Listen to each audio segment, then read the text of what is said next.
नमस्कार साथियों, मैं हूं सुनील दवे और आप देख रहे हैं मेरा यूट्यूब चैनल। आज हम आपके लिए लेकर आए शिव के एक ऐसे अवतार की कहानी जहां राक्षस के वध करने के बाद उसी राक्षस के नाम से शिव मंदिर का नाम पड़ा।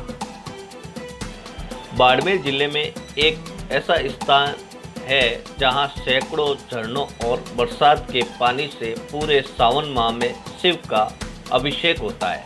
सिवाना इलाके के पीपलून गांव के पास अरावली की पहाड़ियों में स्थित इस स्थान का नाम है हल्देश्वर महादेव।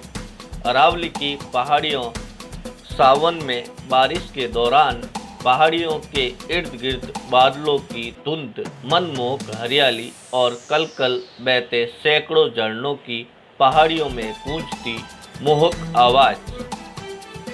लगभग 4.5 किलोमीटर का रास्ता पार कर जब शिव मंदिर पहुंचते हैं तो लगता है कि यहाँ बहते झरनों के बीच विराजमान शिव मानो सावन में खुद का अभिषेक करवा रहे हैं। पहाड़ियों में सीढ़ियाँ चढ़ने से पहले ही एक और पहाड़ों से आ रहे पानी का नाला नजर आता है। इसकी गूंजती आवाज़ मन मोह लेती है।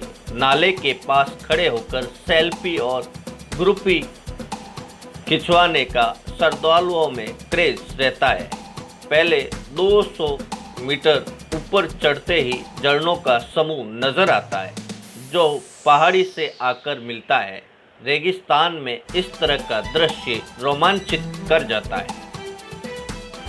2 पहाड़ी पार करने पर किले नुमा आकृति नजर आती है।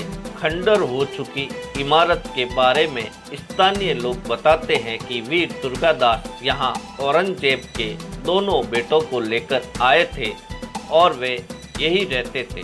दुर्गादास ने सिवाना की अरावली पहाड़ियों में रहकर औरंगजेब से लोहा लिया था। इसे दुर्गादास की पौड़ कहते हैं। इस प्रौल के चंद कदम आगे चलते ही चारों तरफ ऊंचाई में पहाड़, नीचे पहाड़ियों की गहरी खाई, पेड़ों से हरी हो चुकी पर्वत श्रृंखला और जगह जगह बहते हुए झरने।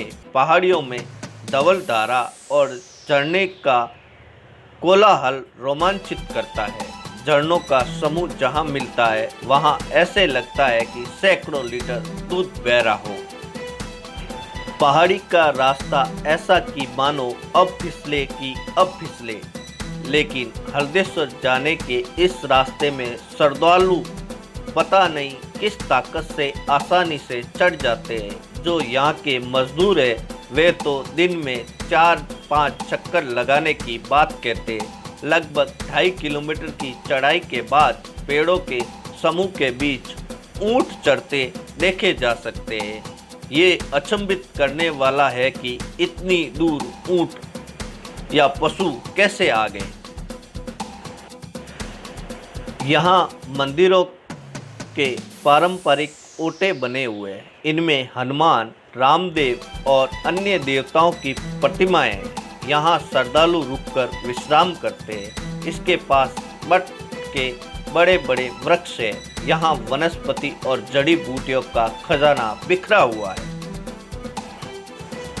लगभग 4.5 किलोमीटर की दूरी 3 घंटे में तय कर मुख्य मंदिर पहुंचने पर यहाँ की छटा मोहित कर जाती है। मंदिर के आगे बरसाती पानी का बड़ा नाला बहता है। आगे कुंड बना हुआ है जहाँ श्रद्धालु स्नान करते नजर आते हैं। पास में ही एक स्थान गंगा धारा है।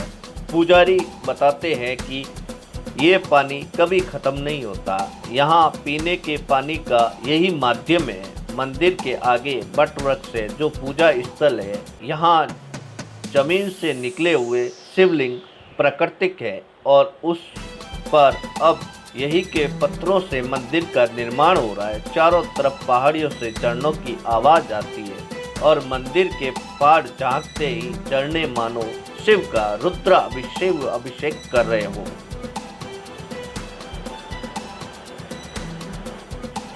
सावन माह में यहाँ 100-150 श्रद्धालु प्रतिदिन आते जाते हैं। सोमवार को भी भीड़ उमड़ती है और जयकारों से माहौल गुंजायमान हो जाता है। मंदिर में भीमपुरी महाराज बताते हैं कि ये सब भोले बाबा का चमत्कार है। इस मंदिर का विकास हो तो ये रेगिस्तान में बड़ा धार्मिक और पर्यटक स्थल बन सकता है।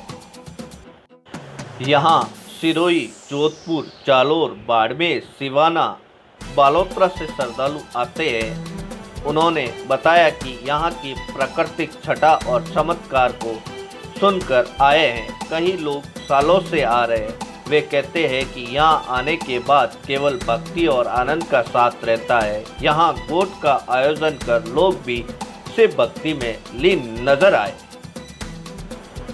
यहाँ के महाराज बताते हैं कि भगवान कृष्ण के भाई हलधर बलराम अपने हल को शक्ति देने के लिए यहाँ लाए थे। साथ ही इस क्षेत्र में सदियों पूर्व हल्दिया राक्षस का आतंक था, जिसको खत्म करने के लिए शिव का चमत्कार हुआ और ये शिवलिंग प्रकट हुआ। तब से इस मंदिर का नाम हल्देश्वर महादेव के नाम से प्रसिद्ध हुआ।